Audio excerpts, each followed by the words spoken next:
हमारा जो मैन्युफैक्चरिंग मैंने बताया था कि एक लार्ज स्केल मैन्युफैक्चरिंग सेक्टर है, एक स्मॉल स्केल मैन्युफैक्चरिंग सेक्टर है और एक ये स्लॉटिंग वगैरह का है।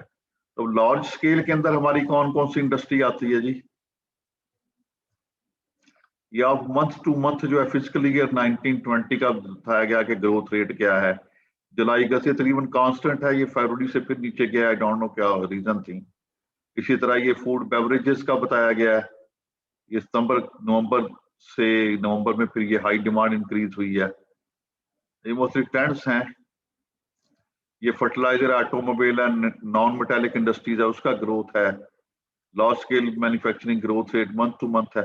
अच्छा, अब इसके अंदर बताने वाली बात जो मैं ये शेयर आपसे करना चाहता था कि ये हैं वो ग्रुप्स हमारे जो है ना, जो लार्ज स्केल, ये टेबल नजर आ रहा है, large scale manufacturing table 3.1। Textile है, फूड बेवरेजेस हैं, कोक, पेट्रोलियम है, फार्मास्यूटिकल्स है, केमिकल्स है, ये till the end of the wood products. ये हमारे पास सारी की सारी ये क्या हो सकते लार्ज स्केल मैन्युफैक्चरिंग इंडस्ट्री है। तो इसमें जो सबसे ज्यादा ग्रोथ है, you can see that growth is basically coming from, क्यों जी,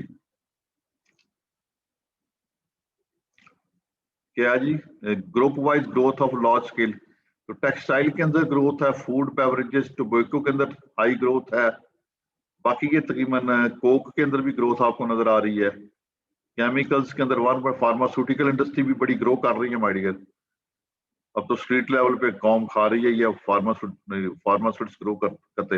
हेल्थ इंडस्ट्री बहुत ग्रो कर रही है, स्टील इंडस्ट्री भी ग्रो कर रही है, वही भी पॉजिटिव है। तकरीबन सारी इंडस्ट्री के अंदर पॉजिटिव ही ग्रोथ रेट है ना। अच्छा, ये जो ये आपने देखा कि ये 18-19 में परसेंटेज चेंज और ये फिर 19-20 में, तो ये नेगेटिव के अंदर क्यों है कि ये पिछले साल से कंपेयर किया गया है। ये 18-19 के जुलाई मार्च तक ग्रोथ रेट जो था ये था, फिर 19-20 का जो ग्रोथ रेट ये है, ये यानी कि जो पिछले साल की निस्बत 19-20 का जो था, उसके अंदर जो अगर पिछले साल 15% ग्रोथ हुई थी, तो इस साल जो है 19-20 के अंदर, फॉर एग्जांपल मैं ये कह रहा हूँ negative, I am try to make you people understand why this is negative growth. यानी कि अगर 18-19 के अंदर इंडस्ट्री ने ग्रो किया, टेक्सटाइल ने 15%, और जुलाई मार्च पीरियड के अंदर, और 19-20 के अंदर ग्रो किया उसने 14%। इसका मतलब है कि पिछले फिजिकल ईयर्स की निस्बत 19-20 के physical year 1% negative growth rate है। लेकिन अब जो अगला आपका इकोनॉमिक सर्वे आएगा तो उसमें पता चलेगा कि अब जो है इस वक्त आपका टेक्सटाइल सेक्टर बहुत ग्रो कर रहा है। फॉरेन, ये जो कोरोना के सिलसिले के अंदर पाकिस्तान के जो फॉरेन डिमांड बहुत ज्यादा है, ऑर्डर बहुत ज्यादा आ रहे हैं, तो ये पॉजिटिव की तरफ मूव कर रहे हैं ना। ये बाद सेक्टर जो है वो पिछले ईयर से नेक्स्ट ईयर की तरफ वो कम रही है ग्रोथ, बाद में पॉजिटिव है। जिस तरह फर्टिलाइजर है, ये 4.50 थी, अगले में 5.18 है, ग्रो किया, डिमांड इंक्रीज की है।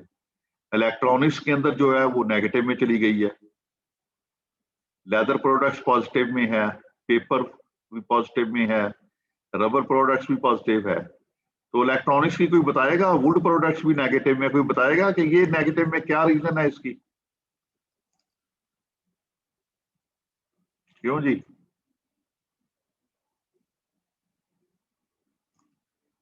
एनीबॉडी? इलेक्ट्रॉनिक्स की जो प्रोडक्ट्स होती है ना बेटा, इसकी आगे कैटेगराइज हैं। इसकी आगे फैन इंडस्ट्री है, एसी है, फ्रिजेस हैं, होम अप्लायंसेज हैं, सारे के सारे, यू नो, और जो इलेक्ट्रिक से रिलेटेड चीजें हैं।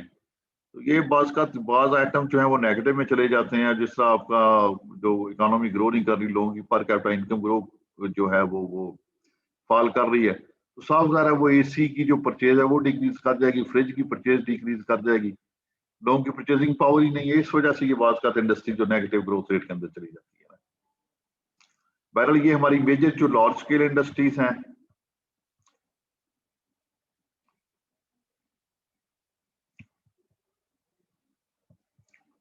अब आगे उन्होंने फिर जो जो सिलेक्टेड इंडस्ट्रीज लार्ज स्केल, ये फर्दर डिवीजन की हुई है। जिस तरह कॉटन के अंदर टेक्सटाइल के कॉटन यार्न है, कॉटन क्लॉथेड है, ये कितनी प्रोड्यूस हो रही है, इनकी फिर ग्रोथ क्या है माय डियर। ये देखें ना, 18-19 के अंदर ये कॉटन यार्ड 2570 कितना है, ये बनेगा जी 574,000 जो था इसका प्रोडक्शन यूनिट, और 1920 के अंदर इसका 249 है। वो नेगेटिव ग्रोथ आगे शो कर रही है आपकी। फिजिकल ईयर 1920 के अंदर हर इंडस्ट्री तकरीबन ये नेगेटिव के अंदर गई है हमारी, उसने लेस प्रोड्यूस किया है। शुगर देख लें, ये भी नेगेटिव के अंदर, टी ब्लेंडेड है, ये भी नेगेटिव ग्रोथ है इसके अंदर भी। ये क्या है जी,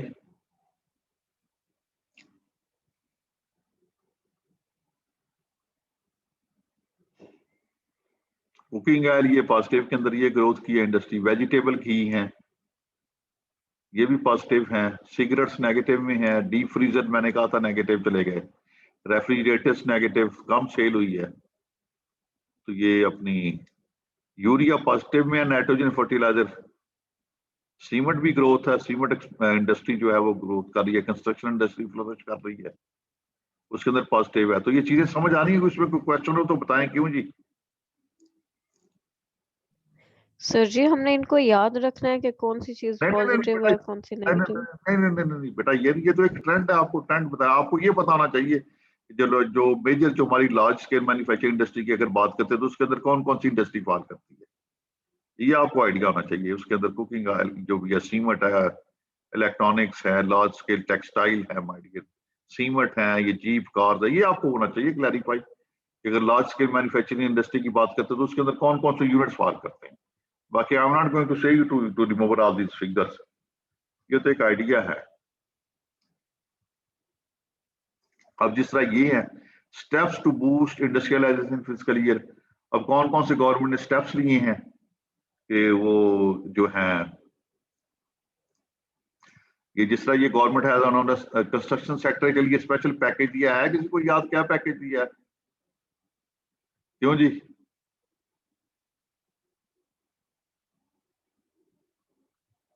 ये भी गवर्नमेंट ने जो है नया जो हाउसिंग सेक्टर जो है इसको, वो कंस्ट्रक्शन सेक्टर को फ्लरिश करने के लिए ये पूछी जा सकती हैं चीजें कि ये देखें steps to boost industrialisation in Pakistan.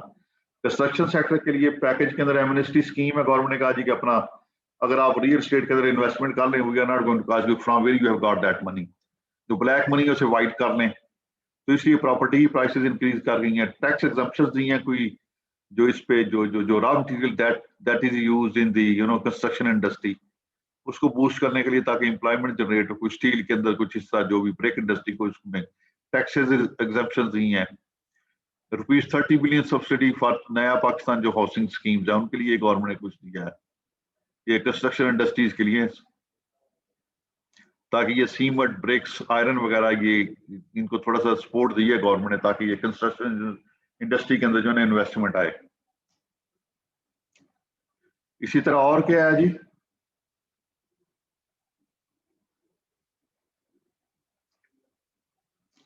जो एक्सपोर्ट से रिलेटेड इंडस्ट्रीज हैं, गवर्नमेंट तकरीबन 100 बिलियन का जो टैक्स रिफंड दे रही है उनको। जिस तरह टेक्सटाइल एक्सपोर्टर्स हैं उनको गवर्नमेंट को रिलीफ दे रही है ताकि हमारी एक्सपोर्ट्स भी इंक्रीज हों।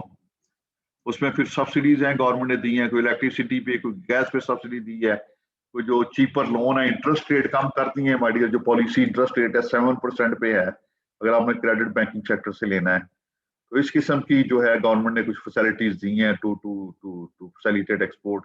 गैस पे कुछ सब्सिडी दी है जो फर्टिलाइजर के अंदर यूज हो रही है हमारी। और जो है इस तरह ये अंडर सी पैक है, डिफरेंट इकोनॉमिक जोन, जिस तरह ये फैसलाबाद में बन रहा है, क्या नाम है जी उसका, जो ये फैसलाबाद में मोटरवे के साथ जो सी पैक का जोन है उसका क्या नाम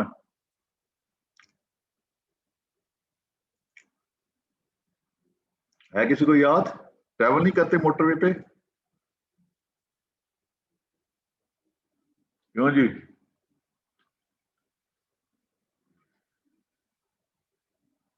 इलामा इकबाल इंडस्ट्रियल जोन है माय डियर, वहां पे गवर्नमेंट जो टैक्स रिबेट दे रही है ताकि इंडस्ट्री वहां पे आए। तो उसमें इन्वेस्टमेंट आ रही है। ऑटोमोबाइल्स कुछ एस्टेब्लिश हो रहे हैं, वैल्यू एडेड इंजीनियरिंग है, फार्मास्यूटिकल्स है, फूड प्रोसेसिंग, ये चीजें आ रही हैं हमारी। ये पैकेज जो है गवर्नमेंट के, दैट जो आप लोगों को ये क्लियर होनी चाहिए कि गवर्नमेंट क्या क्या दे रही है packages to.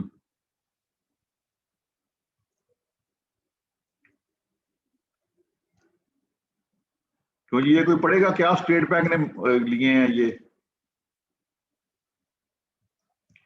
measures taken by the state government of Pakistan to boost manufacturing industry in Pakistan,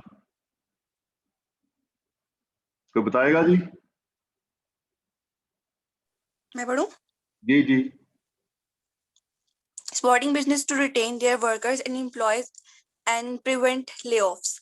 With a view to facilitate business to retain their employees and prevent layoff, State Bank has introduced a temporary refinance scheme for payment of wages and salaries to the workers and employees of business concerns. The financing under the scheme is available for state bank ने अभी industry को ये refinance scheme दी है कि अगर अपने वो workers को ना करें, ले ऑफ ना करें, तो वो they can borrow from the banking sector. उस पर उन्होंने जो इंटरेस्ट रेट है वो रिड्यूस किया है ताकि वो अपने जो जो जो जो जो जो लेबरर है they can pay them my dear. अच्छा जी, आगे चलें।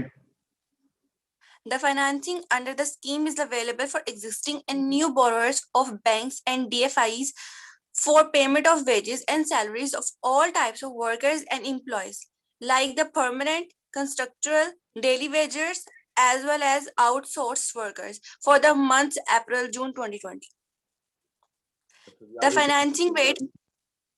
The financing rate under the scheme is 5% per annum for borrowers who are not taxpayers and 3% for borrowers who are on active taxpayer list. The repayment of financing will be in equal quarterly installments with first repayment filling due in April 2021. देखिए कितनी जबरदस्त scheme government ने, state bank ने किया है, direct किया है जो बैंक्स हैं उनको कि अगर आपसे कोई इंडस्ट्री वाले दे वांटेड टू फाइनेंस तो उनको फैसिलिटेट करें। जो टैक्स पेयर हैं उन पे कितना है जी 3%, और जो नॉन टैक्स पेयर हैं वो 5% है, यानी कि इंटरेस्ट रेट भी बहुत कम है ताकि वर्कर्स ले ऑफ ना हो, तो ताकि इंडस्ट्री चलती रहे। आगे क्या, facilitating new investment. SBP has announced a temporary economic finance facility and its Sharia compliant version to stimulate new investment in manufacturing. This scheme will help counter any possible delays in the setting up of new projects that investors were planning prior to the coronavirus outbreak. All manufacturing industries, with the exception of power sector, where SBP has another refinance facility for renewable energy, are eligible to avail financing under the scheme. The financing under this scheme is available against letter of credit to be opened by end March 2021 for purchase of new imported and locally manufactured plant and machinery for setting of new projects. The maximum financing for project is rupees 5 billion with maximum repayment tenure of 10 years, including grace period up to 2 years. The end user rate under the scheme is 7% per annum. Foreign से कोई industry या कोई machinery मंगवाना चाहती है उसके लिए government ने ये रीफॉर्म स्कीम इंट्रोड्यूस की है, और जो मैक्सिमम जो इसकी लिमिट है वो 5 अरब रुपए है ना, और जो ग्रेस पीरियड 10 से फिर 12 साल तक आप रीपे कर सकते हैं, और इंटरेस्ट रेट कितना है क्यों जी 7%। तो ये भी अंडर कोविड ताकि ये जो इंडस्ट्री ग्रो करती रहे। कुछ और ये स्कीम्स हैं जो स्टेट बैंक ने दी हैं हमारी, रिलैक्सेशन और फाइनेंसिंग अंडर, तो जो अगर आप हाँ इसमें भी देख लें ये कौन कौन सी स्कीम है जी, ये भी रीड आउट करनी है। हाँ इसको ये एक्सपोर्ट फाइनेंसिंग स्कीम ये देखेंगे क्या दो है ना, लॉन्ग टर्म फाइनेंसिंग और एक्सपोर्ट फाइनेंसिंग स्कीम, ये क्या है? Export finance scheme.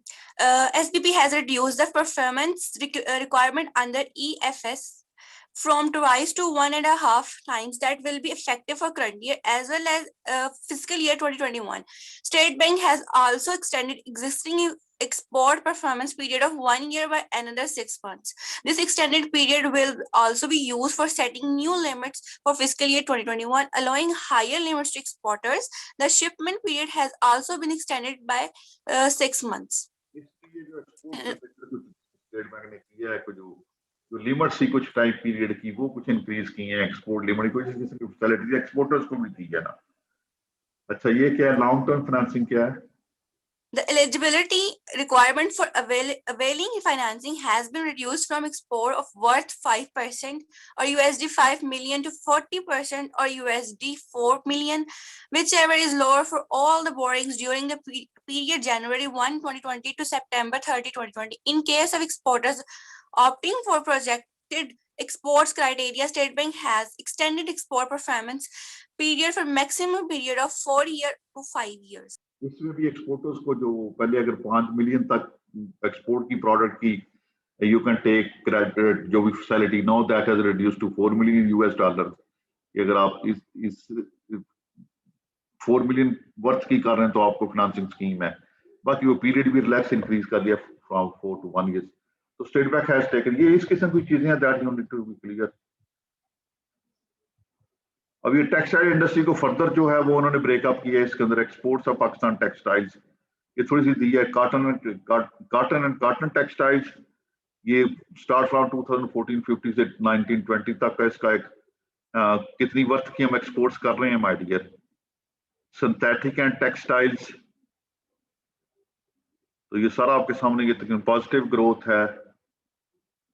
और क्या है जी, वूल एंड वूलन टेक्सटाइल्स।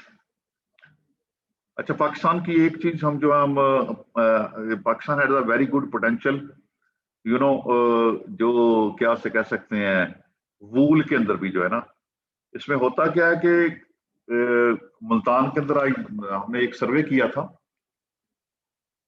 जो वूल इंडस्ट्री का मुल्तान और कराची के अंदर। तो पाकिस्तान की जो वूलन है ना, जो वूल है पाकिस्तान की, ये जो है ये ऑस्ट्रेलिया दुनिया के अंदर सबसे ज्यादा जो हाई क्वालिटी वूल है वो ऑस्ट्रेलिया की है। लेकिन वो उसमें ड्रॉबैक किया कि वो मिक्स नहीं ठीक हो सकती विद अदर वूल्स। तो पाकिस्तान की जो वूल है इसकी ये क्वालिटी है कि इसकी क्वालिटी तो लो है लेकिन ये इसकी कैपेसिटी है कि that can be mixed with other wools. अब लोग क्या करते हैं, मलेशिया से इंडोनेशिया से वो वूल मंगवाते हैं और जो लोकल वूल है उसको उसके साथ मिक्स कर देते हैं, तो वो मिक्सिंग बड़ी अच्छी हो जाती है ना। तो लेकिन ऑस्ट्रेलिया की वूल के साथ हमारी जो वूल की मिक्सिंग अच्छी नहीं होती, जो ये पाकिस्तान को ये एक एडवांटेज है वूल इंडस्ट्री के अंदर ना। बाकी ये कॉटन स्पिनिंग है, आपको पता यू नो ये जो फर्दर है इसकी क्लॉथ सेक्टर है। कॉटन सेक्टर बहुत बड़ा है my dear. Textile made ups हैं, उसके अंदर हॉजरी नेट वियर्स हैं, रेडीमेड गारमेंट्स हैं, टॉवल्स हैं, ये बेड वियर्स हैं। तो मेडअप के अंदर बहुत बड़ा पोटेंशियल है पाकिस्तान का ना। दुनिया के अंदर देख लें बांग्लादेश जो है वो क्या कर रहे हैं, वो मेडअप्स के अंदर ही है। वो मेडअप्स के अंदर दुनिया से कॉटन मंगवा के मेडअप्स वैल्यू ऐड करके दुनिया के अंदर सेल कर रहे हैं। तो हमारे ये बहुत बड़ा पोटेंशियल, हम मेडअप्स में दुनिया से भी बहुत पीछे है हमारी डियर। मेडअप में हम क्या है, क्यों जी, दुनिया से बहुत पीछे हैं। तो ये पोटेंशियल है हमारे पास। ये आप देख लें कितनी वैल्यू की हम जो टेक्सटाइल मेडअप कर रहे हैं। इसी तरह ये हॉजरी इंडस्ट्री है, रेडीमेड गारमेंट इंडस्ट्री है, टॉवल इंडस्ट्री है, canvas, I don't know textile के अंदर तो बेइंतहा जो है जूट इंडस्ट्री है। बाकी ये फिर ऑटोमोबाइल्स हैं माय डियर, ये मैन्युफैक्चरिंग्स हैं, उसके अंदर मोटरसाइकिल्स हैं, कार्स हैं, ये भी क्या से कह सकते हैं, कार है, एलसीवी जीप है, बसेस हैं, ट्रक हैं, ट्रैक्टर्स हैं। वीजा कौन से दो लोकल ब्रांड हैं ट्रैक्टर के जो पाकिस्तान में मैन्युफैक्चर हो रहे हैं, कोई बताएगा क्यों जी? सर न्यू हॉलैंड और मैसी मिल्लत। न्यू हॉलैंड और मर्सी जो है ये पाकिस्तान में असेंबल होते हैं, इनके पार्ट्स बाहर से आते हैं लेकिन असेंबल ये पाकिस्तान के अंदर होते हैं। तो ये ऑटोमोबाइल इंडस्ट्री है। इसके बाद फर्टिलाइजर इंडस्ट्री है। फर्टिलाइजर के अंदर हमारे पास है जो क्या से कह सकते हैं बेटा, लोकल यूरिया हम प्रोड्यूस कर रहे हैं। उसके अंदर हमारे पास ये अपने क्या उसे कह सकते हैं 6-7 प्लांट हैं हमारे पास। फौजी फर्टिलाइजर है, एंग्रो वाले हैं, फातमा वाले हैं, एनएफसी वाले हैं। एनएफसी तो ये फैसलाबाद में है। तो कुछ और भी हैं, ये 5-6 प्लांट हैं हमारे पास जो हम यूरिया प्रोड्यूस कर रहे हैं। तो फर्टिलाइजर की ग्रोथ भी पाकिस्तान में ठीक है माशाल्लाह। सीमेंट इंडस्ट्री मैंने पहले कहा था कि ये जो गवर्नमेंट ने पैकेज दिया है फॉर हाउसिंग, तो उसके लिए सीमेंट इंडस्ट्री भी बड़ी फ्लरिश कर रही है।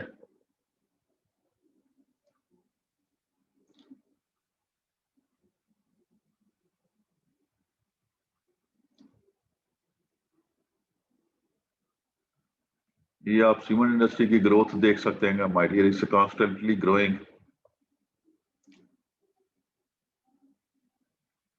ये सीमेंट की कितनी प्रोडक्शन कैपेसिटी है, कितनी यूटिलाइज हो रही है और कितनी हम एक्सपोर्ट कर रहे हैं। तो इट इज गुड कि सीमेंट के अंदर जो है वो we are exporting as well. हमारी एक्सपोर्ट्स भी हैं सीमेंट इंडस्ट्री के अंदर। सीमेंट इंडस्ट्री ज्यादातर पाकिस्तान में कहाँ पे है जी? इसकी जो जो क्लस्टर है, कोई बताएगा?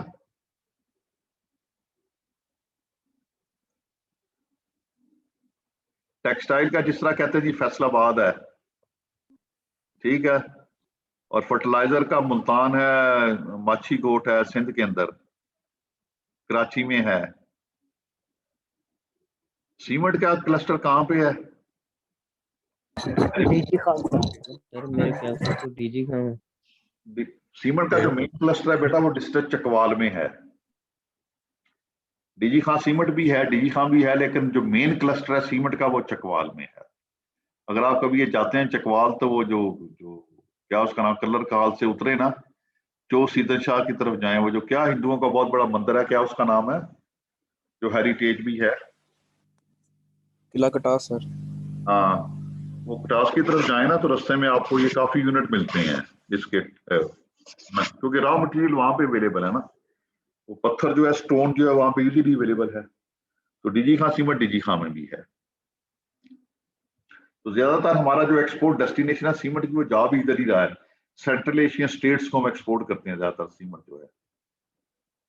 अच्छा, उसके बाद फिर ये तो लार्ज स्केल था ना, कुछ आपके सामने पिक्चर आ गई बेटा। अब इसके बाद स्मॉल एंड मीडियम इंटरप्राइजेस। तो एसएमईज जो है, ये मैं हमेशा कहता हूं कि जो पाकिस्तान की जो हमारा ट्रेडिशनल सिस्टम है ना, वो एसएमईज का, small industry, small units, that is, आप ये backbone you can say, SMEs basically they are the backbone of Pakistan industry, जो पाकिस्तान इकोनॉमी है। ये छोटे छोटे जो छोटी प्रोसेसिंग यूनिट है हाउस होल्ड लेवल पे, या छोटे छोटे शहरों के अंदर जो छोटे छोटे प्रोसेसिंग वैल्यू एडेड यूनिट्स लगे हुए हैं, कोल्ड स्टोरेज है, फ्रूट एंड वेजिटेबल प्रोसेसेस हैं, जूस प्लांट्स हैं, पल्प के प्लांट्स हैं, माय डियर, ये जितने भी छोटे, ये आगे देखते हैं इसके अंदर क्या है। तो बेसिकली जो स्मॉल एंड मीडियम इंटरप्राइज जो है ना, हमारे यहाँ एक अदारा है small and medium enterprise authority, SMEA। तो small and medium enterprise authority basically that is looking after the whole SME industry जो है ना। इसकी वेबसाइट पे जाके देखें, आपको फिजिबिलिटी स्टडीज हर चीज मिलेगी। SME का जो है ना ओवरऑल रोल बहुत ज्यादा है। नेशनल ये SME पॉलिसी भी है, that you people need to go through. ये जो नेशनल SME पॉलिसी है ना, इसको गो थ्रू होम आइडियल। ये वो चीजें हैं that we should be remember. तो इसको पढ़ें जी, इसके अंदर क्या इसके साइलेंट फीचर्स है नेशनल SME पॉलिसी के। क्यों जी, पढ़े कोई?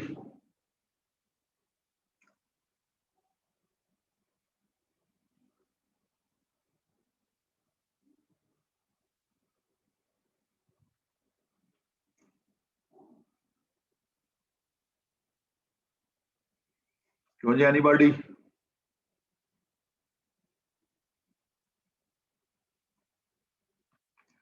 जो SME के जो, कोई भी नहीं जी?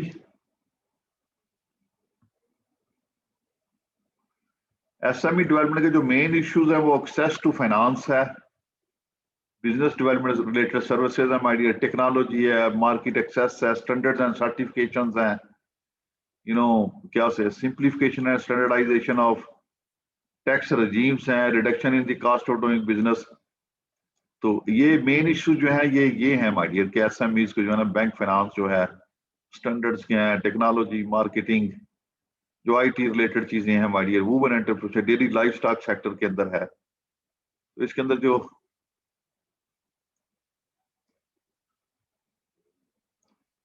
हमारी जो SME है,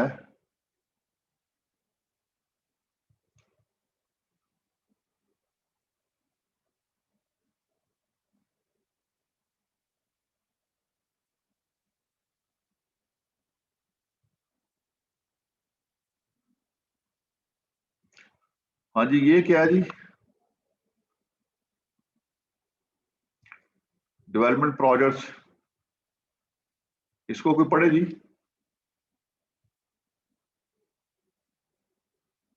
ये 6931 कौन है?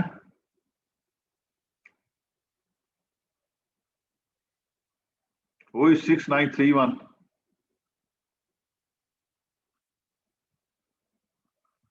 $6936, जी सर। ये पढ़ोगे, ये जो एसएमई से रिलेटेड ये कुछ जो है एसएमई डेवलपमेंट प्रोजेक्ट्स है।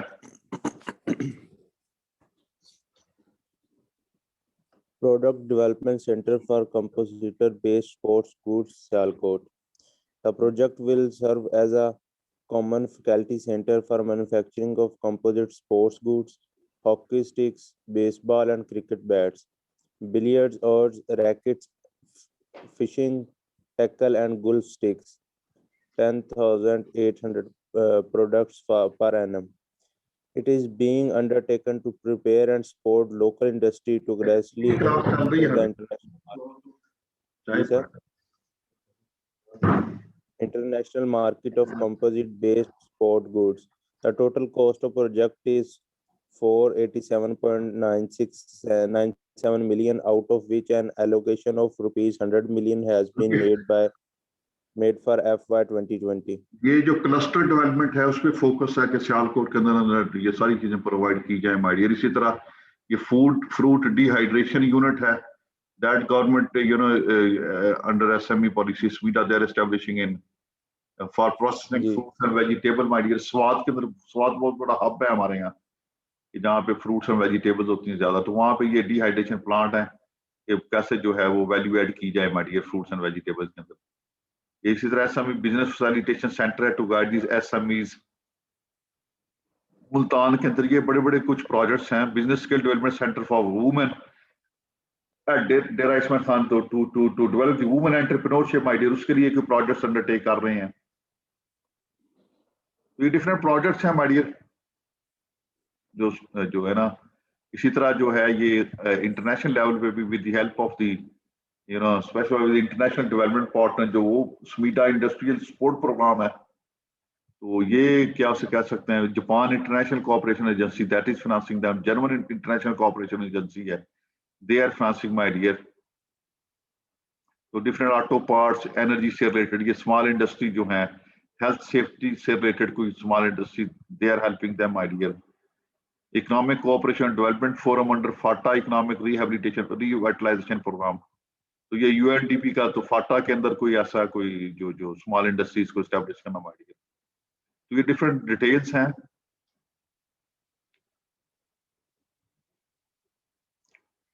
तो ये फ्रूट्स एंड वेजिटेबल्स जो है ना, dairy life stock fruits vegetables, small electric products, जिस तरह की ये पंप्स वगैरह होते हैं माइडियर जो घर के अंदर हम चीजें इस्तेमाल करते हैं। तो इस तरह ये एसएमई में जो है ना मैन्युफैक्चरिंग के अंदर बड़ा जो है, ये देखें ना ये 11 प्रपोजल्स है। ये कौन कौन सी है जी, ये एसएमई को बता रही हैं आपकी।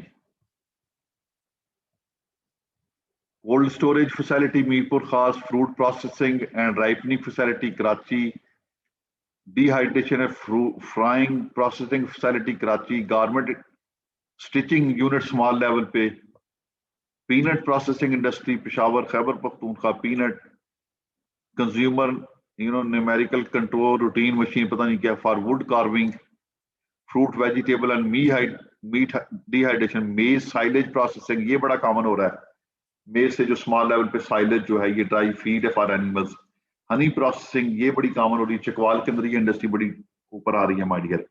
मेज से साइलेज बननी, women owned reefer van for trout fish, ये स्मॉल फिश की इंडस्ट्री। तो इस तरह एसएमई इंडस्ट्री जो है दैट इज, इसके अंदर इन्वेस्टमेंट भी कम चाहिए होती है और इससे आपकी इकोनॉमी पे जो है ना ये इफेक्ट भी इस पे काफी आता है। लार्ज स्केल के लिए तो बड़ी आपको चाहिए होती है। बाकी जो फाइनल थी जो वो स्लॉटरिंग है, इसके अंदर आपकी meat, hide, skin, bones, blood industry, सारा कसूर क्लस्टर है इसका माइडियर। स्किन्स का जो है वो जो क्लस्टर है वो कौन सा, क्यों जी? पंजाब के अंदर हमारा जो क्लस्टर है वो अपना क्या से कहते हैं, ये है कसूर का इलाका है, जहाँ पे सारी की सारी ये जो एनिमल्स की स्किल्स है ना, स्किन वगैरह, उससे जो इंडस्ट्री सारी की सारी बोन से वहां पर डेवलप हो रही है। पाकिस्तान के पास एक्सपोर्ट अपॉर्चुनिटीज भी है, पाकिस्तान एक्सपोर्ट करता भी रहा हमारी। लेदर प्रोडक्ट्स जितने भी है पाकिस्तान को कंपैरेटिव एडवांटेज भी है। जो एनिमल्स का लेदर है वो बड़ी फाइन क्वालिटी का है पाकिस्तान का। तो लेदर प्रोडक्ट्स की ये सारे का सारा जो मैंने कहा ना कि लाहौर और कसूर है, सियालकोट भी है इसका क्लस्टर जो है, ये लेदर इंडस्ट्री का माइडियर, ये सारी एनिमल्स की प्रोडक्ट है। इसी तरह ये माइंस मिनरल इंडस्ट्री का माइडियर, इसके अंदर ये सारी की माइनिंग जो कौन कौन सी हमारे यहाँ जी, कोल है, ये कहीं से वो आपका लोहा वगैरह भी निकलता है, आयरन, लिक्विड है, पेट्रोलियम है, नेचुरल गैसेस हैं, तो ये सारी की सारी इसमें भी पाकिस्तान इंडोग्ड है। गैस के अंदर भी, और जो क्या से कह सकते हैं पेट्रोलियम के अंदर भी, अगेन गैसेस सिंध के अंदर भी डिस्कवर हुई हैं, और पेट्रोलियम भी इस तरह ये पंजाब में भी है, चकवाल केपी के, बलूचिस्तान के अंदर बहुत बड़ा आपका वो जो गोल्ड के क्या था जी, वो जो वर्ल्ड बैंक में भी पाकिस्तान गया है, उस प्रोजेक्ट का नाम किसी को याद है, जो किसी फॉरेन इंडस्ट्री ने डिग करना शुरू किया था?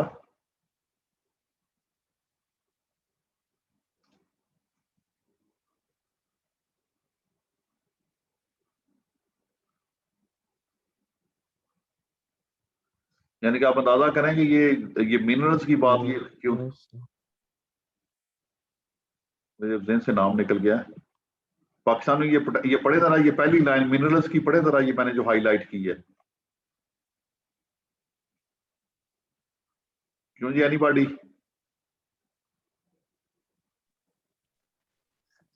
The mineral potential of Pakistan is widely recognized to be excellent, as out of 92 known minerals, 52 are commercially exploited in Pakistan. अब अंदाजा करें कि दुनिया में जो 92 नॉन मिनरल्स है, उनमें से 52 जो है ना, वो दे आर कमर्शियली एक्सप्लॉइटेड इन पाकिस्तान। यानी कि पाकिस्तान इज सो रिच यार, इज सो रिच कंट्री। इसमें कोल है, कॉपर है, गोल्ड है, क्रोमाइट है, मिनरल साल्ट है, बॉक्साइट है, सेवरल अदर्स माइडियर। अंदाजा करें ना कि ये कंट्री कितना रिच है। ये सारी डिटेल्स दी नीचे देख लें। एक तो प्रिंसिपल मिनरल्स, ये टेबल देख लें, टेबल 3.16 माइडियर, कितना